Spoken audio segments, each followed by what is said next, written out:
Jeep Cherokee XJ. Today we're going to be doing the brake pads and rotors, but be sure to subscribe as I replace more components in the front end to try to get rid of this death wobble. Death wobble! This Jeep suspension's old and tired. It's old enough to vote and drink alcohol. So I am going to start overhauling this bad boy. I'm going to start removing and replacing some components to alleviate this death wobble. Let's start with those warped rotors, which were really contributing to the shaking of that axle. Every part that I'm using today you can order off of Amazon. I will leave the link on the outside of this page. Just back out and look in the description box. Alright, let's get started working on this Jeep.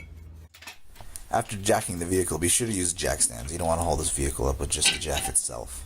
Get the vehicle off the ground enough so that the wheel spins. Get the wheel off. Locate the bolts of the caliper, which are on the back side, the inside of the caliper itself. After you found them, break the bolts, loosen them, and get them off.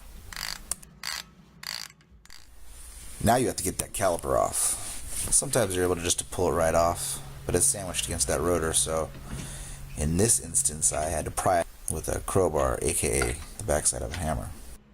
After you remove the caliper, be sure to not let it hang by its brake line. It's bad news. Some mechanics make actual hangers for it. Me, I just put it on top of the knuckle. At this special point, the rotor slips right off. You can go ahead and start tapping out the brake pads. I like to put the inside brake pad back into the piston so that I can use my special handy dandy caliper spreading tool, which I'll leave in the link as well, to really open up that piston, spread it out, because when you're putting it back on that rotor, it's going to be kind of a bitch to get it back on unless those brake pads are really spread apart. Here I am spraying brake cleaner on the inside of the caliper, wiping it down afterwards.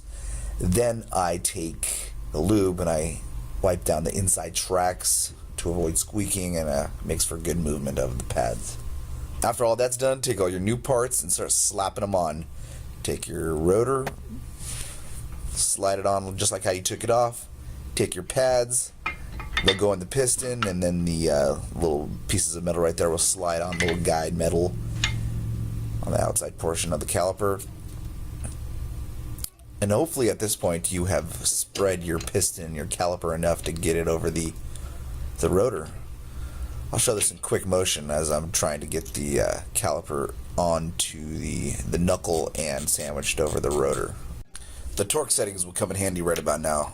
That or a calibrated elbow. Now you are on to the home stretch. Put your wheel on, put your tires on, and then you need to bleed your brakes. You could do it before you put your wheels on, or you could do it afterwards. I do mine afterwards. And that's about it. Have fun.